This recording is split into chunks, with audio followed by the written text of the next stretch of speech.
Salam alaikum. Alors c'est une nouvelle vidéo d'exercice de mécanique du fluide série numéro 2.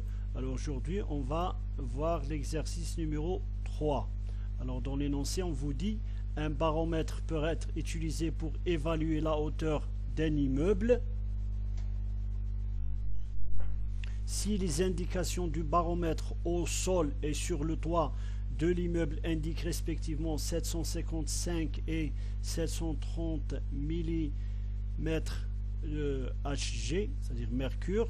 Déterminer la hauteur de l'immeuble, on considère la masse volumique moyenne de l'air égale à 1,18 kg par mètre cube et celle du mercure 13 600 kg par mètre cube. Voilà, alors on va vers la résolution. Voilà. Alors c'est l'énoncé, je le reprends ici. Alors avant de passer à la résolution de cet exercice, je dois donner un petit rappel sur un baromètre. C'est quoi un baromètre? Alors vous voyez ici un baromètre, c'est voilà un tube courbé en verre, voilà, avec à cette extrémité là il y a de la vapeur ou encore même du vide, c'est-à-dire l'essentiel c'est que la pression en cette partie là non assurée est très faible, voilà, très faible. Alors vous avez ici cette ouverture qui est en contact avec l'air et on va mesurer la hauteur entre cette ouverture là et la hauteur du mercure dans cette colonne à gauche. C'est le principe de d'utilisation d'un baromètre. Voilà. Alors un baromètre, c'est ce que je viens de dire, est un tube en verre de forme courbée et rempli d'un liquide, généralement du mercure, avec une extrémité fermée et l'autre ouverte. Voilà. Avec cette partie-là qui contient de la vapeur ou même du vide. Un volume en haut de la colonne de mercure est occupé par de la vapeur de pression négligeable ou même du vide. C'est cette partie-là, en blanc. Voilà. La pression atmosphérique est donnée par, voilà, la pression atmosphérique égale à la pression ρ fois ρ Hg, c'est le mercure, fois G fois H plus la pression du vapeur. Voilà. Mais alors vous voyez que à chaque fois qu'on diminue, voilà, vous avez ici la pression de la vapeur, voilà, la pression de la vapeur ou le vide.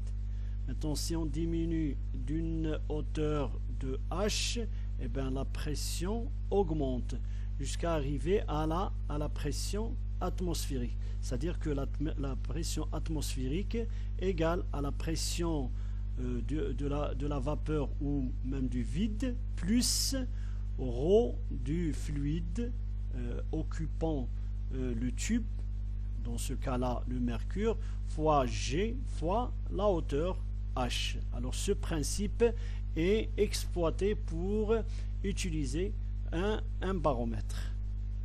Voilà, P atmosphérique égale à ρ Hg GH P vapeur. Bien sûr la pression de la vapeur est très petite, c'est pour ça qu'on la néglige et on se retrouve avec une équation qui nous permet d'utiliser ce baromètre juste en mesurant l'élévation, voilà, cette élévation entre ce point là qui est en contact avec l'air et ce point là qui est en contact avec la vapeur.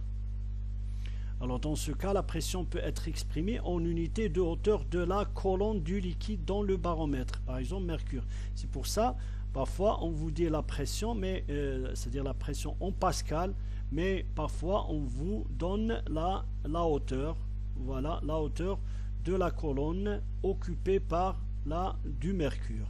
Alors la masse volumique du mercure étant égale à 13 10 puissance 3 kg par mètre cube, il est facile de vérifier qu'une hauteur de la colonne de mercure égale à 759 mm, alors j'ai inversé ici, Hg, c'est-à-dire mercure, correspond à 1 atmosphère qui est égal à 1,013 bar.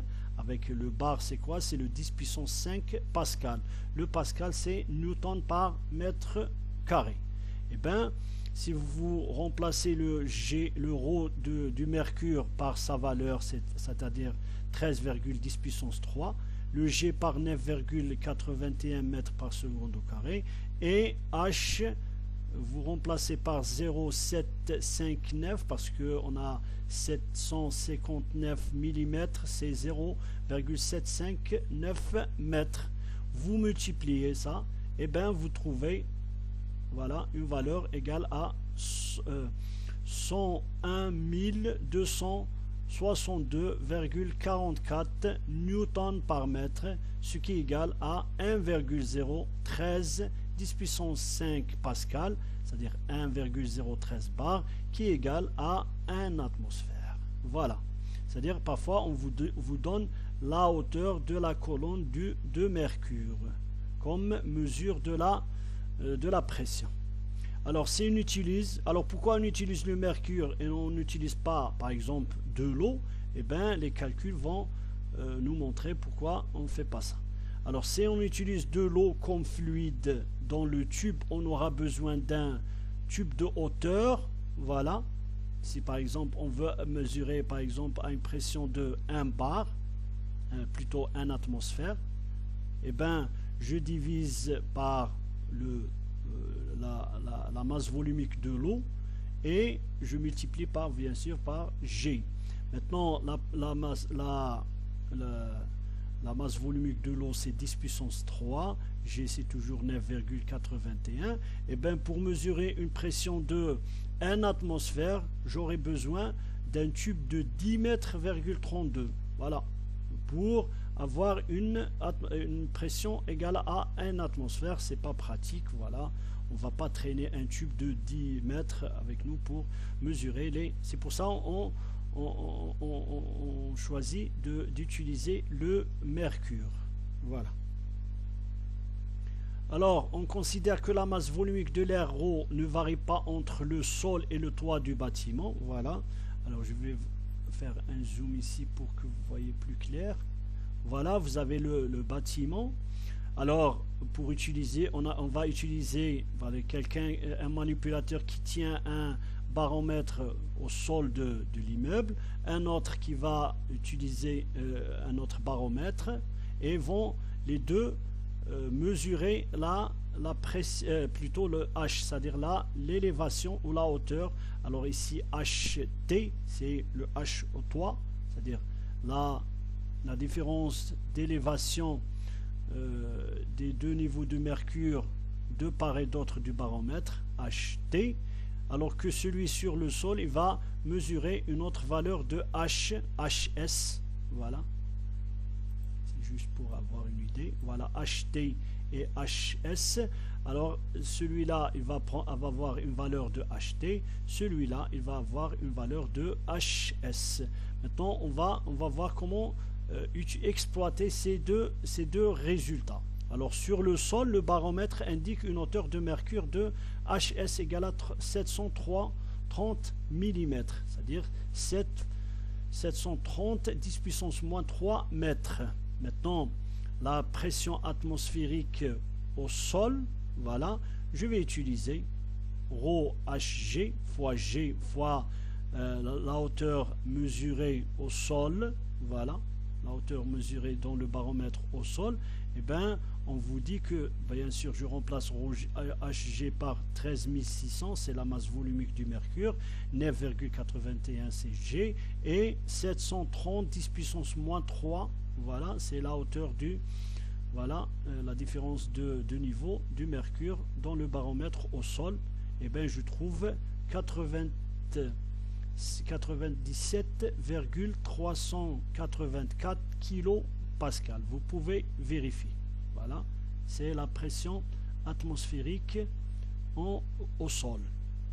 Maintenant, celui sur le toit, le baromètre lui indique une hauteur égale à 755 mm mercure, c'est-à-dire 755 10 puissance moins 3 mètres.